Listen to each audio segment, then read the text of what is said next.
రేయ్ ఆ ఫోన్ పక్కన పెట్టి బుద్ధిగా చదువుకో, లేకపోతే ఎందుకు పనికి రాకుండా పోతావు. నా చెవులో గుబిలి తీస్తా 20 రూపాయలే. పోరా పనికి మాలనాడా. జుట్టుకి నూనె రాసుకోలేకపోతే బట్టతల వచ్చింది. ఏంటండి పెళ్లి చూపులకి పెళ్లి కొడుకు రాలేదు? అదే అండి మీ మనవడు. పెళ్లి చూపులు నా మనవడికి కాదండి, నాకే. I'm just 22 years old. బాలబట్ట. రేయ్ 24 గంటలు టీవీ చూడమాకరా, కళ్ళు దెబ్బతింటాయి. ఇవి ఎన్ని వేళ్ళు?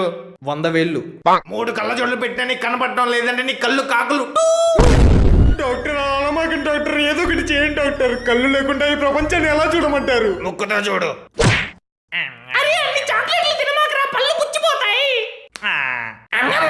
కంగ్రాచులేషన్స్, నువ్వు మేనేజర్ పోస్ట్ కి సెలెక్ట్ అయ్యావు. ఇంకెప్పటి నుండి నీ కింద పనిచేసే వాళ్ళతో నవ్వుతా పలకరించాలి. ఏది ఒకసారి నవ్వు.